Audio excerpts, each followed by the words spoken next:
다음은 신경계 물리치료의 평가 원리입니다. 첫 번째, 검진. 검진은 환자분의 상태가 어떤 식으로 되어 있는지를 파악하는 과정을 검진이라고 합니다.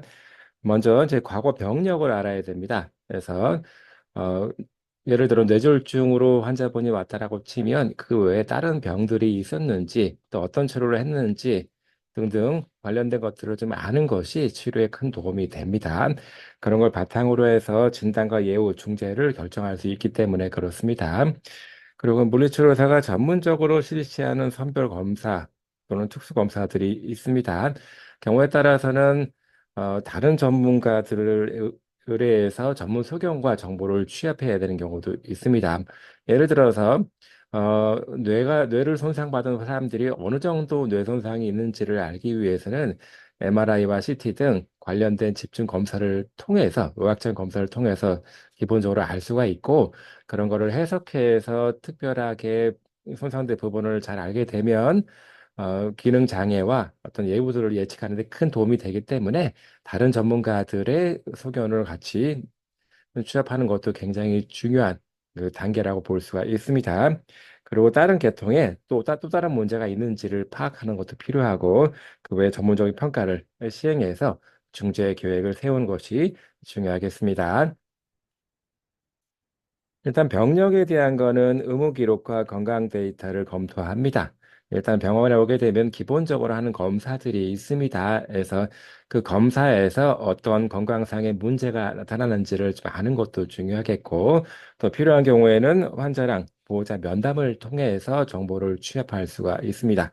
특히 병정 생활 방식, 일반적으로 그 건강 상태가 좋은 사람들이 치료에 잘 반응하고 외부도 좋아지기 때문에 병 이전에 어떤 식의 생활 방식을 갖고 있었는지, 라이프 스타일이 어떻는지를 아는 것도 중요하겠고, 현재의 기능 수준에 대한 것도 관찰하는 것도 필요하겠습니다. 특히 환자의 인지라든가 의사소통 능력을 아는 것이 중요한데, 물리치료의 기간이 다른 분야를 좀 다르게 장기간 이어지기 때문에 환자와의 소통 능력이 굉장히 중요하게 고려되어야 될 수가 있습니다. 그리고 현재 가장 큰 문제가 무엇인지 또 경우에 따라서 이제 가족력이 있는지 특정 질환 같은 경우는 유전적인 소양을 따르기 때문에 그런 가족력에 대한 것도 아는 것이 중요하겠고요. 현재의 질병 상태와 손상 상태에 대한 것을 아는 것도 필요하겠습니다. 뭐 예를 들어서 급성기라든가 악업성기, 만성기에 따라서 치료 접근 방식이 조금씩 달라질 수 있기 때문에 그렇습니다. 병력에서는 주로 나이, 성별, 직업, 종교 같은 일반 정보를 취합하는 것이 좋겠고, 또 현재 가장 불편한 부분, 언제 그것이 발생을 했고, 또 어떻게, 어떤 과정으로 이루어졌는지, 또 증상 패턴이 어떤지 등등을 알아보는 것, 또 이제 이전 치료 내용이라든가 현재 복용 중인 약, 특히 신경계 질환에서는 기능 수준과 관계가 아주 깊은 약물들을 많이 복용하고 있습니다. 그래서 어떤 약물들을 복용하는지를 알고 있는 것도 중요하겠고요. 또 고혈압, 당뇨 등 신경계 질환과 관련된 부분들, 그런 질병들에 대한 것도 동반 질병에 대한 것도 같이 파악할 필요가 있습니다. 전체적인 가족력, 특히 이제 유전성이 있는 그런 질환 같은 경우에는 어, 특별하게 그 진행 과정을 가족력을 통해서 예측할 수가 있습니다. 그래서 어떤 이 병, 현 환자분이 앓고 있는 병이 가족력이 있는 건지 유전성 질환인지에 대한 것도 살펴볼 필요가 있겠고 사회성이라든가 경제력, 특히 이제 이 신경계 질환의 대부분들은 굉장히 장기간 가는 거라서 사회성과 경제력에 대한 것도 굉장히 중요하다고 볼 수가 있습니다. 개통검토입니다. 개통검토는 제 신경계 이외에 다른 부분, 뭐 심장이라든가 폐, 허파, 피부 등 다른 부분에서 또 다른 문제가 있는지를 같이 알아보기 위해서 하는 겁니다. 신경계 치료가 여러 가지 측면에서 영향을 많이 미치기 때문에 다른 계통에서의 정보를 취합하는 것도 굉장히 중요한 단계라고 볼 수가 있겠고, 특히 인지라든가 각성 수준에 대한 것도 알 필요가 있습니다. 그래서 만일에 그 물리치료사의 치료 범위에서 더 넘어가는 그런 문제를 환자분들이 갖고 있을 수가 있기 때문에 그런 경우에는 빨리 다른 그 전문 분야의 그 처치를 받는 것이 중요합니다. 그래서 다른 전문가들한테 어떻게 의뢰를 해야 될지를 결정할 필요가 있어서 이렇게 전반적인 개토 검토를 그 정보를 잘 취합해서 아는 것도 굉장히 중요하다고 볼 수가 있습니다. 대부분 CT라든가 컴퓨터 단층 촬영이라든가 MRI, 자기 공매 영상 등에 대한 거는 중추신경계 또는 말초신경 등등 여러 가지 측면을 면밀하게 검토하기 위해서 많이 하게 됩니다. 혈관 조영술 같은 경우는 특히 뇌혈관 어딘가에서 막혀 있는지를 정확히 알기 위해서는 MRI 통해서 혈관 조영술을 통해서 그 정보를 아는 것이 중요하겠고, 허리천자 같은 경우는 뇌척수액의 염증 수치에 대한 거를 평가하기 위해서 종종 시행하고 있습니다. CT라든가 MRI 같은 경우는 중추신경계, 뇌의 어떤 구조적인 문제를 알기 위해서 한다라고 보면 뇌전도, 그는 EEG라고 이렇게 얘기를 합니다. 뇌전도 같은 경우는 뇌의 기능적인 측면을 파악하기 위해서 시행을 하는 거라고 볼 수 있습니다. 또 이제 근전도 검사를 통해서 신경전도 검사 또는 근육의 상태를 같이 알아보는 경우도 종종 있습니다. 굉장히 평가 항목들이 여러 가지 것들이 있는데, 이제 첫 번째는 근력입니다. 근력은 일반적으로 기능과도 아주 밀접한 관련이 있기 때문에 어느 정도의 근력을 가지고 있는지를 평가하는 것이 굉장히 첫 번째 단계, 중요한 단계라고 볼 수가 있습니다. 그래서 근력은 특히 이제 척수 손상, SCI 환자분들한테 이렇게 어디까지가 마비되어 있고 어디까지가 잘 작동이 되는지 이게 그 근력 관련된 지도가 있습니다. 이거를 근육 분절이라고 하는데 SCI 같은 경우는 척수 손상이 있는 거라서 어떤 수준에서 척수 손상이 있는지를 이 근력 검사를 통해서 알 수가 있고 또 예측할 수가 있습니다. 근력 자체가 기능이랑 굉장히 밀접한 관련이 있기 때문에 이런 근력 검사를 통해서 어느 정도의 기능을 할 수 있을지도 예측하기가 아주 수월해집니다.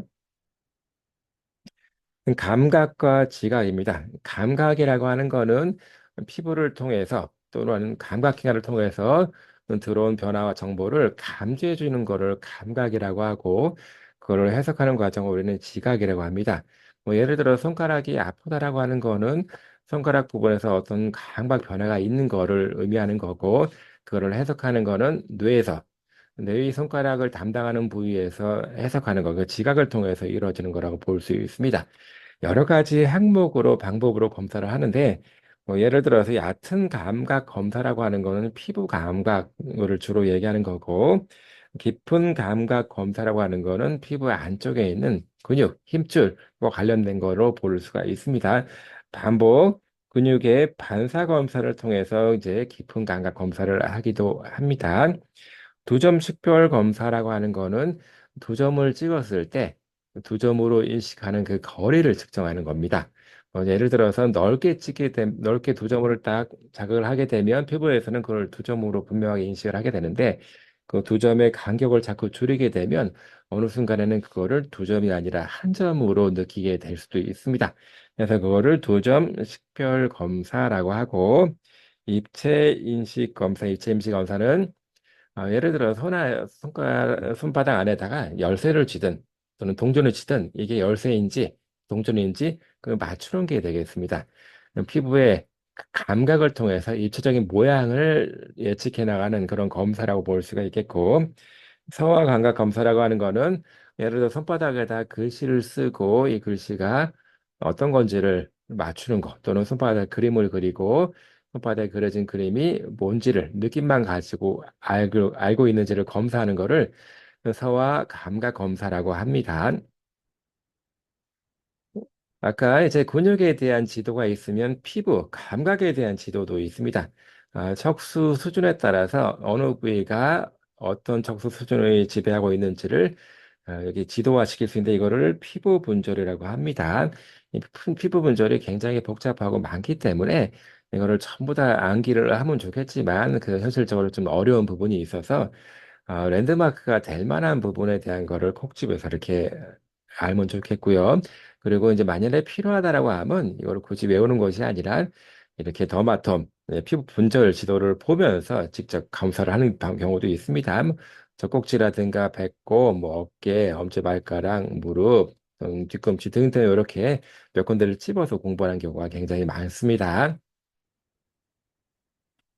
그 다음에는 관절 운동 범위입니다. 이거는 range of motion이라고 해서 굉장히 그 물리치료 분야에서 많이 사용하고 있는 그 약자, ROM 약자라고 합니다. 어느 정도의 관절 범위로 움직여지는지, 잘 움직이는지, 잘 안 움직이는지 그 각도를 통해서 측각계 고니오미터를 통해서 측정을 합니다. 최근에는 고니오미터, 실제로 이제 각도계를 측정하는 경우도 있지만 이렇게 그림에서 보는 것처럼 핸드폰 어플리케이션을 깔아서 이렇게 측정하는 경우도 많이 시행을 하고 있습니다. 근력이든 ROM이든 관절 운동 범위든 기능적인 수준에 굉장히 밀접한 영향을 미치고 있습니다. 그래서 관절이 잘 움직이지 않으면 기능 수준이 떨어질 수가 있기 때문에 ROM 평가도 굉장히 기본적으로 해야 합니다. 그다음에는 근육 긴장도입니다. 근육 긴장도는 어, 근육이 뻣뻣한 정도를 얘기합니다. 근육을 부드럽게 힘을 주고 빼고 하면서 관절을 움직여야 되는데 중추신경계 손상이 있게 되면 그런 식의 조절이 제대로 이루어지지 않으면서 내 의지랑 관계없이 근육이 뻣뻣해지고 자꾸 힘이 들어갑니다. 그거를 머슬톤, 근육 긴장도라고 합니다. 힘을 빼고 싶어도 힘이 잘 안 빠지고 힘이 들어가서 뻣뻣해져 있는 겁니다. 그래서 팔다리를 수동적으로 움직일 때도 뻣뻣하기 때문에 저항이 느껴지게 됩니다. 이거는 제 대개 중추신경계 질환이 있게 되면 긴장도가 높아지는 그런 현상을 보게 되고 말초신경계 질환이 있게 되면 중추신경계로부터 근육으로 긴장이 전달이 안 되기 때문에 이제 긴장도를 보이게 됩니다. 근육의 긴장도가 높건 낮든 간에 기능에 상당히 큰 영향을 미치기 때문에 근육 긴장도에 대한 평가를 또 기본적으로 시행합니다. 특히 뇌졸중이라든가 또는 뭐 척수 손상 같이 중추신경계가 손상을 입게 되면 과긴장도가 발생하기 때문에 근육 긴장도는 이제 기본적인 평가 과정에 포함이 되어야 합니다. 경직, 스페시티, 강직, 리기디티가 있는데 이게 한글 용어가 아직까지 이제 혼용해서 통일되지 않고 혼용해 쓰고 있습니다. 그래서 가급적이면 원어로 알고 있는 게 좋겠습니다. 현재는 경직을 스파스티스라고 하는데 경직이라고 하는 건 피라미드 질환입니다. 다시 말해서 뇌에서 신경이 쭉 와갖고 이게 바로 이제 근육으로 가게 되는데 뇌졸중 같은 경우는 뇌가 망가진 거라서 뇌에서부터 척수까지 내려가는 신경 회로가 손상을 입게 되는 겁니다. 되게 뇌는 제 피라미드로라고 하는 곳에서 이런 신경회로가 교차해서 반대편으로 내려가게 됩니다. 그래서 이거를 피라미드로라고 하고 이런 신경회로가 망가지게 되면 스페시스티, 경직 상태가 됩니다. 자, 또는 이제 이거 피라미드에서 교차하기 때문에 이걸 피라미드로라고 합니다. 이런 신경회로 말고도 여러 가지 다른 신경로들이 또 이제 근육으로 내려가서 운동에 대한 거를 조절해 주고 있는데 그런 것들은 피라미드에서 교차하지 않기 때문에 바깥 피라미드로라고 합니다. 그런 신경회로들이 망가지게 되면 경직 정도를 넘어서 강직, 훨씬 더 뻣뻣해지게 되는 이제 강직, 리기디티 상태가 됩니다. 경직과 강직은 굉장히 큰 차이가 있는데 피라미드로가 망가지게 되면 경직 상태가 되는데 스파스티시티 상태가 되는데 스파스티시티라고 하는 거는 관절을 천천히 움직이면 저항이 덜 느껴지고 관절을 좀 빨리 움직이면 저항이 더 강해집니다. 다시 말해서 관절 운동의 속도에 따라서 요 긴장도 정도가 다르게 느껴지기 때문에 강직 상태, 리기디티랑 큰 변화가 그 차이가 있습니다. 강직, 리기디티는 속도에 관계없이 계속 뻣뻣한 겁니다. 마치 나파이프를 구부리는 것처럼 뻣뻣하게 구부렸다가 펴지는 그런 현상이 발생이 되고 힘이 쭉 진행이 돼서 뻣뻣하다가 툭툭툭 움직이게 되는 이제 톱니바퀴형 현상도 발생하게 됩니다. 그래서 이렇게 경직과 강직은 스파스티시티와 레기디티는 이런 식의 차이가 있게 됩니다. 근육 긴장도를 평가하는 가장 기본적인 방법은 이제 수정된 아시오 수척도에서 모디피드 아시오 스케일에서 약자로 마스로 이렇게 쓰게 됩니다. 긴장도가 많은지 적은지를 이게 물리치료사가 평가하기 때문에 객관적인 평가보다는 어떻게 보면 주관적인 평가라고 볼 수가 있습니다. 일단 0이라고 하는 거는 긴장도가 없이 그냥 정상적인 상태를 0이라고 보고 아니면 저긴장적인 상태를 0이라고 볼 수 있습니다.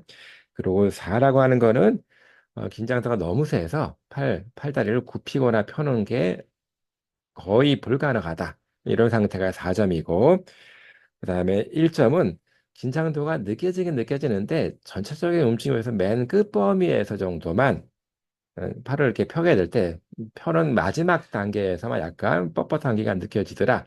그게 1이고 전체 운동 범위에서 한 반 정도서부터 중간 범위에서부터 느껴지는 것을 1 플러스로 하게 됩니다. 그리고 전체 운동 범위에서 뻣뻣한 저항감이 느껴지는데 비교적 운동이 수월하다. 그러면 2가 되는 거고 움직여지는데 운동이 약간은 어렵다, 빳빳하다. 그러면 3이 됩니다. 물론 이렇게 주관적으로 평가를 하는 것이 정확하진 않을 수 있겠지만 굉장히 편하게 임상에서 사용할 수 있기 때문에 마스라고 하는 거를 가장 보편적으로 쓰고 있습니다. 가장 중요한 거는 기능 수준입니다. 이게 근력이 떨어지건 관절 운동 범위가 잘 안 되건 근육 긴장도가 높은 간에 그런 것들이 기능에 어느 정도의 영향을 미치는지를 파악하는 것이 굉장히 중요합니다. 일상적인 움직임, 예를 들어서 일어나서 침상에서 돌아눕기를 하고 앉을 수가 있는지, 서서 균형을 잡을 수가 있는지, 또는 발을 한 걸음씩 떼면서 체중 이동을 하고 걸을 수가 있는지, 계단 오르기 가능한지 등등 관련된 기능이 어느 정도 수준인지에 따라서 치료 방법 또는 테크닉 자체가 좀 달라지기 때문에 기능 수준에 대한 거는 면밀하게 검사를 할 필요가 있습니다. 또 움직임의 속도라든가 뻣뻣하지 않고 부드럽게 움직이는지 또 어떤 경우에는 도움이 필요한지도 알아보는 게 중요하겠고 대부분은 기능 수준을 평가할 때 잘 못하는 거를 주로 많이 기록을 합니다. 잘 못하는 거를 훈련을 통해서 잘하게 만드는 것이 중요한 목표라고 생각하기 때문에 그렇게 하는데 사실은 잘하는 것과 못하는 거를 다 같이 평가를 해주는 것이 중요합니다. 잘하는 거는 더 잘할 수 있도록 또는 유지하거나 더 잘할 수 있도록 만들어주고 못하는 것들은 잘할 수 있게 해야 되기 때문에 어떤 거를 잘 수행하는지 어떤 거를 잘 못 수행하는지를 어, 면밀하게 평가를 해서 기록해 놓을 필요가 있습니다. 그리고 같은 기능이라도 환경에 따라서 잘하고 못하고 결정될 수가 있습니다. 예를 들어서 잘 걷는 사람들도 물리치료실 바깥쪽 아니면 병원 밖을 나가게 되면 잘 못 걷는 경우가 있습니다. 물리치료실은 환자분들이 걷기가 편하게 되어 있습니다. 그렇지만 당장 치료실 밖으로 나가게 되면 사람들이 많이 왔다 갔다 하고 병원 밖으로 나가게 되면 바닥도 울퉁불퉁하고 굉장히 안전성이 우려가 되고 낙상 가능성이 높아지기 때문에 환자분들이 주눅이 들고 인지적으로 잘 못하게 되는 경우도 있기 때문에 여러 환경에서 그런 것들이 잘 되는지, 걷는 것도 그냥 치료실에서 잘 걷는지, 밖에서 잘 걷는지, 누가 있어서 잘 걷는지, 또는 뭐 사람들이 없어도 잘 걷는지 등등 이런 것들을 같이 여러 환경에서 같이 평가를 해놓을 필요가 있는 겁니다. 그다음에 인지입니다. 특히 이제 병원에서 주로 많이 사용하는 것은 진압력과 주의력, 장기, 단기, 뭐 기억력 등등인데 진압력은 오리엔테이션이라고 합니다. 여기서는 크게 세 가지 정도가 포함이 됩니다.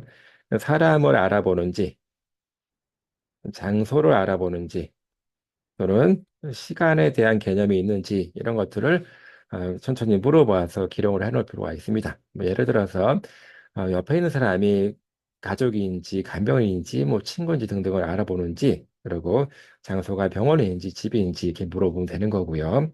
시간에 관한 것들은 이제 날짜를 물어보기보다는 이제 큼직큼직한 시간 단위를 물어보는 것이 좋습니다. 예를 들어 지금 현재 대통령이 누구인지 또는 지금 계절이 어떻게 되는지 이렇게 큰 시간 단위를 물어보게 되면 이분이 그 환자분이 진압력이 있는지를 판단하는 도움이 되겠습니다. 인지장애 같은 경우는 기능 수준이 높다라고 하더라도 인지가 좀 많이 손상이 되어 있으면 기능을 잘 유지를 하기가 어렵습니다.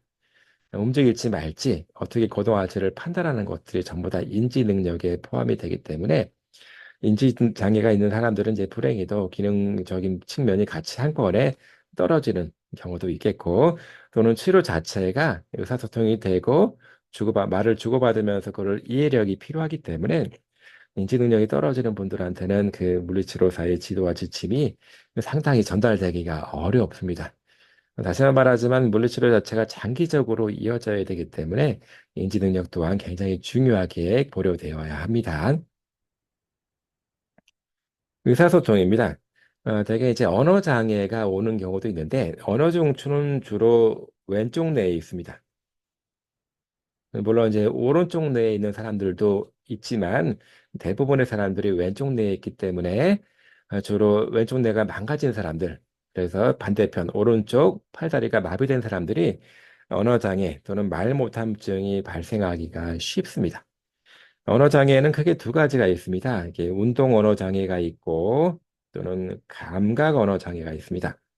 운동 언어 장애라고 하는 거는 듣고 이해하는 건 다 되는데 내가 말을 하려고 할 때 혀 모양이라든가 입술 모양을 잘 조합해서 소리를 잘 내야 되는데 그런 것들이 잘 생성이 안 되는 거를 운동 언어 장애라고 합니다. 감각 언어 장애는 말을 듣고 이해를 할 수 있는 거 또는 책을 보면서 글을 보면서 언어로 이해를 해야 되는데 그렇게 이해할 수 있는 거 또는 말을 할 때 문법적으로 잘 조합을 해서 말을 해야 되는데 이게 문법적으로 조합하는 능력 그런 것들이 전부 다 감각 언어에 해당이 됩니다. 이것도 주로 이제 왼쪽 뇌에 다 그 언어 중추가 있기 때문에 왼쪽 이 뇌가 망가진 오른쪽 팔다리 마비가 있는 분들이 운동 언어 장애든 감각 언어 장애든 둘 다 망가져 있는 전체 언어 장애가 있을 수가 있습니다.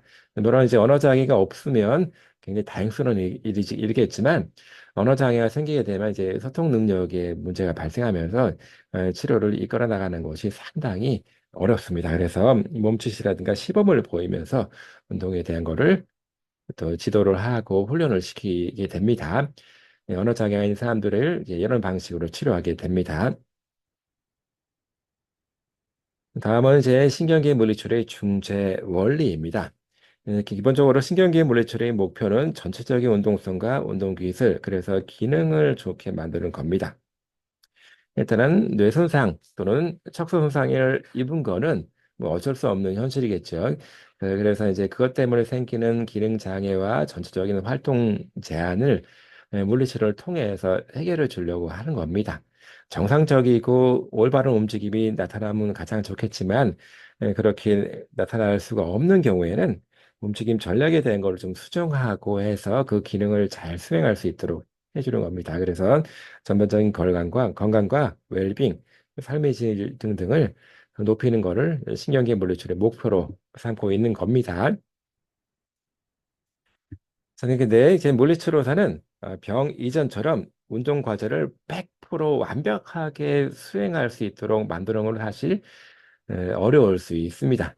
100% 완전하게 완벽하지 않다라고 하더라도 어느 정도 불편한 몸을 이끌고 그 기능을 수행할 수 있도록 활동할 수 있도록 높이는데 그 중점을 두어야 됩니다. 예를 들어서 뇌졸중 때문에 한쪽 손이 팔다리가 마비가 되면 양손 사용이 어려워서 특별한 활동을 하기가 어려울 수 있습니다. 그런 경우에는 한 손만 쓰더라도 그 동작을 할 수 있게끔 반복 연습을 시켜주는 게 굉장히 중요하겠습니다. 그리고 보행 연습도 이제 지팡이를 가지고 이제 보상을 해서 하는 연습도 가능하겠고, 또는 지팡이 없이 이제 또 걷는 것도 가능할 수가 있겠습니다. 이렇게 환경적으로 조건을 좀 달리해서 훈련을 시키는 것들이 필요하다고 할 수 있습니다. 좀 기본적으로 하는 거는 매트 운동입니다. 기본적으로 돌아눕기라든가 앉고 앉아서 균형 잡기 등등이 상당히 어려움을 많이 호소하는 것들이기 때문에 그런 것들을 연습시키기 위해서는 비교적 안전하게 매트에서 운동을 합니다. 특히 감각이나 운동마비가 있으면 기능 수준은 뚝 떨어질 수밖에 없습니다. 당연히 이제 활동도 못하게 되겠지요. 그래서 이런 것들을 잘 통제해서 움직임을 만들어갈 수 있도록 해주는 거, 매트 운동의 목적이 될 수가 있는데, 능동적인 운동과 수동적인 운동, 또 스트레칭 같은 걸 해서 어떤 이제 팔다리의 긴장도가 더 높아지거나 그러면 기능 장애가 더 크게 올 수가 있기 때문에 기본적인 동작들, 운동들을 이제 매트에서 하게 됩니다. 가급적이면 이제 필요하면 수동적인 것도 필요하겠지만 가급적이면 능동적. 환자분이 직접 힘을 주고 움직임에 참여하는 능동적인 치료가 훨씬 더 효과가 좋습니다.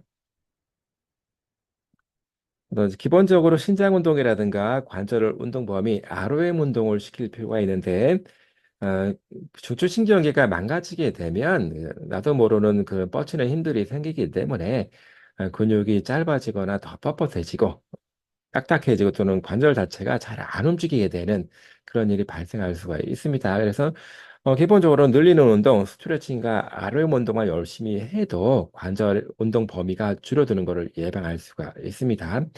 또는 이 근력 수준이 워낙 좋은 사람들은 이 근력에 맞게 이제 저항 운동을 하게 되면 기능 수준을 한층 더 높일 수 있는 그런 토대가 될 수가 있습니다.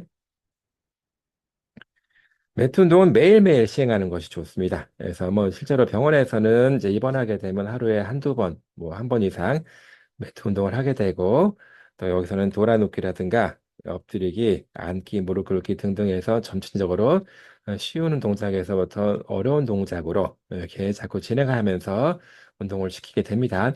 이런 식의 운동하는 것들이 서고 걷고 이제 체중 이동하고 걷는 그런 동작들의 기본 활동이 되기 때문에 매트에서 이런 동작들을 열심히 준비해 주는 것이 필요하겠습니다. 그럼 다음에는 유산소 운동입니다. 이제 놓치기 쉬운 게 유산소 운동인데, 유산소 운동 그러면 심호흡 또는 심폐, 지구력과 관련됩니다. 이거는 제 우리가 한 가지 동작을 오랫동안 활동하게 되는 것과 관련성이 있습니다. 실제로 뇌졸중 환자분들은 유산소 능력, 심폐지구력이 아주 순식간에 뚝 떨어지게 됩니다. 그래서 치료가 잘 돼서 기능 수준이 올라간다고 하더라도 심호흡 지구력이 떨어져 있는 것 때문에 밖에 나가질 못하고 밖에 나가서 오래 걷기가 어려워집니다. 물리치료의 목표가 이제 병원에서만 머무르게 하는 것이 아니라 퇴원해서 가정과 지역사회로 이제 복귀를 시키는 건데 그런 거에서는 유산소 능력이 굉장히 중요하게 고려되어야 합니다.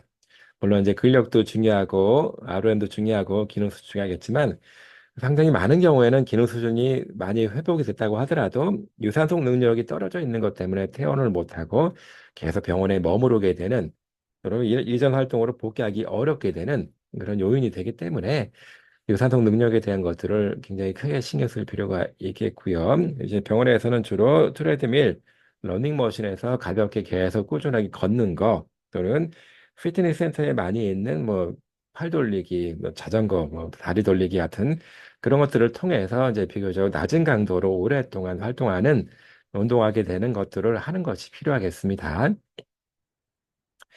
그리고 이제 물리치료 현장에서는 전통적인 중추신경 치료 개념을 가지고 그 바탕에서 치료 테크닉과 치료 접근법들을 많이 개발되어져 있습니다. 이게 중추신경계 질환이 중추신경계 뭐뇌 하나에 국한된 문제가 아니라 전체적인 몸에 다 영향을 미쳐서 기능을 떨어뜨리기 때문에 전체적인 기능 장애의 영역으로 다뤄야 됩니다. 그래서 이거를 어떻게 하면 잘 관리할 수 있을까? 예, 중추신경계 질환에 관계된 치료 개념과 치료법들이 다양하게 많이 적용되고 있습니다. 기본적인 방식은 좀 차이나는 것처럼 보일 수가 있는데 치료 목적은 동일합니다. 기능 장애를 치료해서 활동을 많이 만들어줄 수 있도록 하는 것이 치료 목적이 되겠죠. 가장 많이 활용되고 있는 것이 신경 발달 치료법, 뉴로 디벨롭멘탈 트리트먼트에서 NDT라고 하는 겁니다. 그 태어나서 이제 발달을 하게 되면서 이제 앉고 서고 걷기까지 굉장히 오랜 시간이 걸리는데 그런 개념에 기반해서 치료하자라고 하는 겁니다. 기본적으로 신경 생리학적인 이론을 많이 기반해서 이 치료 개념이 개발되었고 관련돼서 또 치료 접근법 테크닉들도 많이 활용되고 있습니다. 정의 반응이라고 하는 건 이렇게 세우고 중간을 유지하는 그 능력을 이제 정의 반응 또는 평형 반응이라고 합니다. 되게 우리가 정의 반응 또는 평형 반응이 깨지게 될 때 우리 몸에 여러 가지 동작들이 나오게 되는데 그런 반응, 그런 이런 식의 좋은 유익한 반응들을 유지하는 그 원리를 통해서 정상적인 운동 조절을 촉진하려고 하는 것이 NDT라고 볼 수 있습니다. 긴장도가 높은 것들이 대부분 기능 장애를 많이 유발하기 때문에 근육 긴장도를 정상적이지 못한 것을 억제해서 이제 정상화시키는 그런 치료가 중요하겠다고 보는 거고, 그렇기 때문에 물리치료사의 핸들링이 상당히 중요하다고 본 곳이 엔드트입니다. 그리고 핸들링을 통해서 치료의 핵심 부분, 몸통 중앙, 그리고 몸쪽, 그리고 먼 쪽 부분을 이렇게 통제를 해가면서 치료하는 것이 좋겠다라고 하는 것이 NDT 기본 개념이라고 볼 수가 있습니다. 다음은 이제 고유수용성 신경근 촉진법입니다. 프로프리오셉티브 뉴로머스큘러 파실리테이션 PNF라고 약자로 많이 쓰고 있습니다. 여기서는 고유 감각에 대한 거를 많이 촉진시키려고 하는 치료법으로 볼 수 있습니다. 고유 감각은 크게 두 가지로 운동,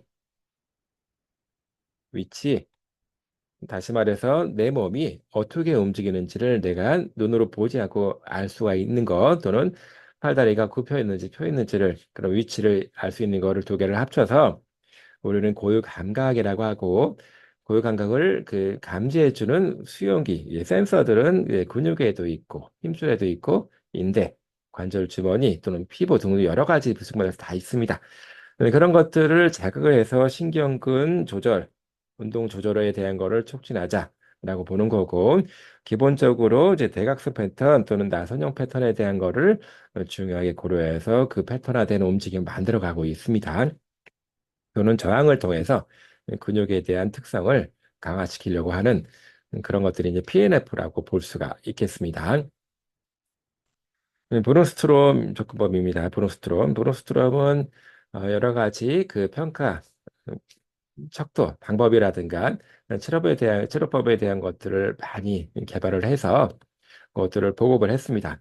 그래서 뇌졸중 이후에 발생하는 자연스러운 회복 과정에 따라서 일상생활 훈련과 치료를 시행하자라고 하고, 이런 회복 과정에 대한 것을 6단계로 잘 나눠 놓았습니다. 이 물리치료 분야에서는 굉장히 중요하게 6단계를 이제 고려하고 있습니다. 그래서 어떻게 이제 공동운동이라고 해서 예를 들어서 어느 한 관절을 움직이려고 하면 그 관절만 움직이는 것이 아니라 그 주변에 있었던 관절을 한꺼번에 움직이는 거를 우리는 공동운동이라고 합니다. 사실은 정상적인 측면은 아니겠지만 뇌졸중 이후에 회복 단계에 따라서 공동운동이 나오는 단계가 있고, 이런 것들이 점점 더 이제 상쇄되고 이제 사라지는, 감소되는 그런 단계가 있는 겁니다. 필요하다라고 하면 이런 식의 공동 운동을 유발시켜서 움직임에 대한 거를 이제 훈련할 수가 있겠다라고 본 것이 브루스트롬 접근법이라고 볼 수가 있겠습니다.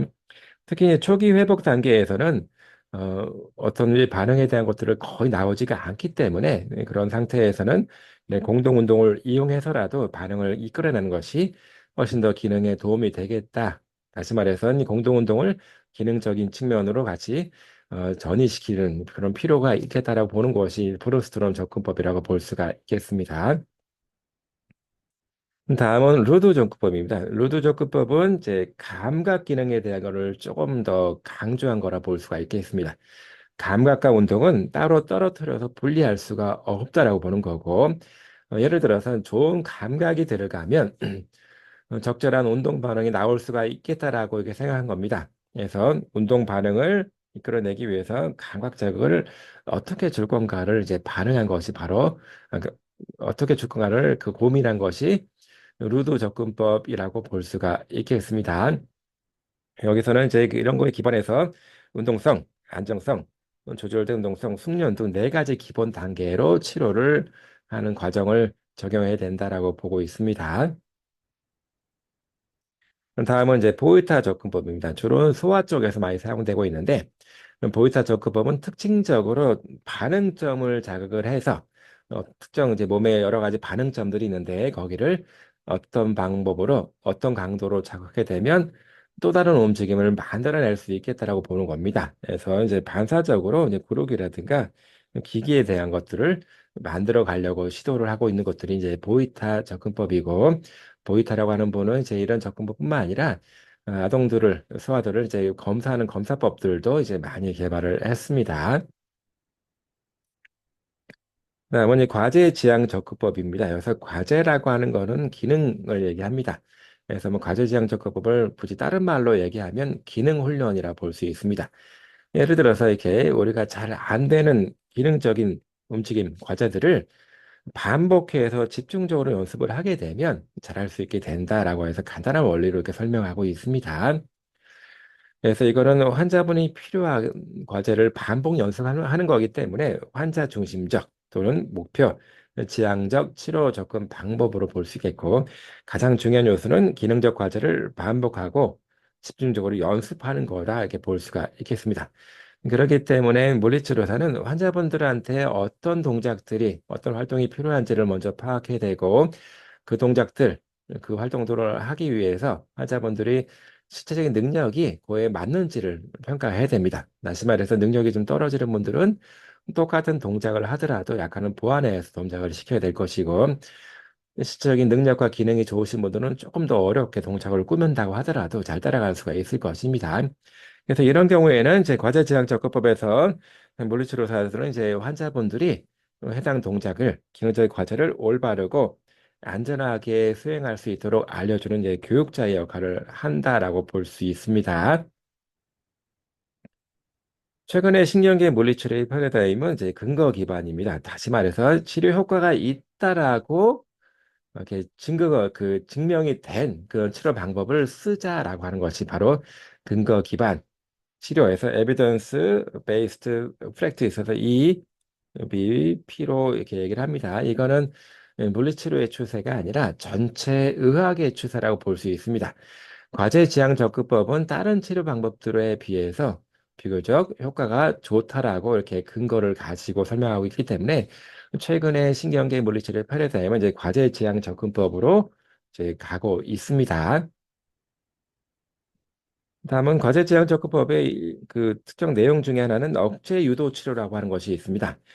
Constraint Induced Movement Therapy에서 CIMT라고 많이 사용되고 있고, 최근에는 Forced Use라고 해서 이제 강제 사용이라는 말로도 이렇게 많이 연구되고 있습니다. 예를 들어 뇌졸중 환자분들은 그 한쪽 팔다리가 마비돼 있고 반대쪽 팔다리는 이제 잘 움직일 수가 있기 때문에 어, 건강한 쪽을 써서 자꾸 이제 일상생활을 하게 되면 마비된 쪽이 기능이 조금 돌아간다고 하더라도 그 이상으로 좋아지지 않을 수가 있습니다. 다시 말해서 마비된 쪽을 계속 쓰지 않게 되면 본인도 모르게 이 팔은 이 다리는 못 쓰는 팔다리야라고 그렇게 인식을 하게 됩니다. 이거를 다른 말로 학습된 비사용 증후군 이렇게 얘기합니다. 다시 말해서 시간이 지나서 마비된 팔다리가 어느 정도 조금이라도 회복될 수가 있는데 계속 안 써왔기 때문에 이 팔다리는 못 쓰는 팔다리야라고 이제 본인이 인식하게 되는 것을 얘기합니다. 그런 상태에서는 제 마비된 쪽을 계속 쓰지 않게 되기 때문에 마비된 쪽 팔다리가 더 이상 좋아질 수가 없습니다. 그래서 억제 유도 운동 치료 CIMT에서는 건축 건강한 쪽을 이렇게 붙들어매서 못 쓰게 만들어 놓고 약간 불편하고 어눌하다고 하더라도 이 마비 쪽을 자꾸 집중을 사용할 수 있도록 만들어 주는 겁니다. 이거를 CIMT라고 하는데 억제 유도 운동 치료는 뭐 소아 환자든 성인 환자든 간에 굉장히 효과적이다라고 우선 실효적인 증거를 많이 보고가 되어 있습니다. 보행 훈련입니다. 물리치료의 가장 중요한 목적 중에 하나가 잘 걸을 수 있도록 하는 것이고 일상생활을 좋게 만드는 것들인데 일상생활의 상당히 많은 부분은 이제 걷는 것과 관련이 되어져 있습니다. 그래서 어떤 치료 방법을 쓰든 간에 이제 보행 훈련을 많이 쓰게 되는데 주로 이제 과제 지향 접근법에서는 보행과 관련된 연습을 많이 시키게 됩니다. 그래서 앉기, 서기, 뭐 체중 이동, 뭐 한발대기, 앞으로 걷기 걷는 것과 관련된 동작들을 연습을 시키고 최종적으로 보행 훈련을 많이 시키게 됩니다. 그래서 이렇게 그림에서 보는 것처럼 어, 이렇게 환자분이 걷다가 넘어질 수가 있기 때문에 몸을 이렇게 걸어서 안전성을 확보하고 또는 이제 이렇게 옆에 손잡이를 잡아가면서 그냥 일반 바닥을 걷기도 하고 트레드밀 위를 걸어서 보행 훈련을 하게 됩니다. 최근에 이제 보행 훈련은 가능한 한 빨리 하는 것이 좋겠다라고 모든 그 증거들이 얘기를 하고 있습니다. 모든 논문들이 뇌졸중 초기에서부터 보행 훈련을 하는 것이 좋다라고 하고 있기 때문에 이제 초기에는 기능 수준이 많이 떨어져 있어서 상당히 이제 걷다가 넘어지는 것 같이 안전성의 우려가 큽니다. 그래서 이렇게 현수 장치를 이용해서 체중을 딱 매달고 지탱해 가면서 걷는 거를 하는 거를 우리는 체중 지지 보행 훈련 이렇게 얘기를 하고 있습니다. 가능한 한 빨리 걷는 거를 하는 것이 가장 좋습니다. 최근에는 또 로봇 시스템을 통해서 네, 수동적으로 또는 능동적으로 같이 하는 경우도 있고 평행봉이라든가 지팡이 또는 이제 계단에서 이렇게 걷는 것 같이 다양한 환경에서 보행을 시행하고 있습니다. 또 이제 외부로 나가서 시행할 수도 있고, 이제 특히 이제 지팡이 짚고서 좀 안전성을 좀 확보해 가면서 하는 것도 있습니다. 보행 훈련을 할 때, 이제 보행 훈련 전에 이제 서서 균형 잡기라든가 체중 이동, 한발 내기 등등 그런 훈련을 선행적으로 먼저 할 필요가 있는데, 그런 경우에는 환자분 스스로가 본인이 자세라든가 몸 상태를 잘 파악할 수 있도록 거울 앞에서 시행하는 것이 굉장히 좋습니다.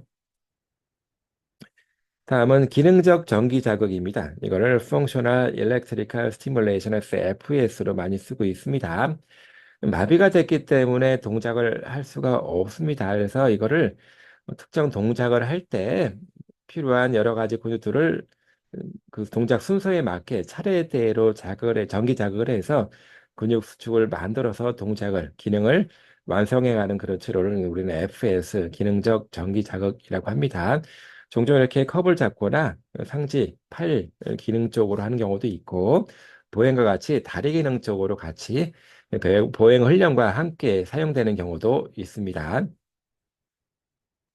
보조기는 그 팔이든 손이든 간에 그 기능적인 상태를 보완해주기 위해서 사용하는 것을 그 우리 보조기라고 합니다. 특히 뇌졸중 환자분들은 제 다리가 아래쪽으로 쭉 뻗치는 쪽으로 작동이 되기 때문에 발목을 이렇게 90도로 이제 고정시켜서 보행을 하기 위해서 보조기를 많이 쓰고 있습니다. 이런 식의 보조기를 착용하게 되면 발목이 아래로 이렇게 처지게 되는 것을 예방할 수 있기 때문에 보행 속도를 빠르게 하는데 도움이 됩니다.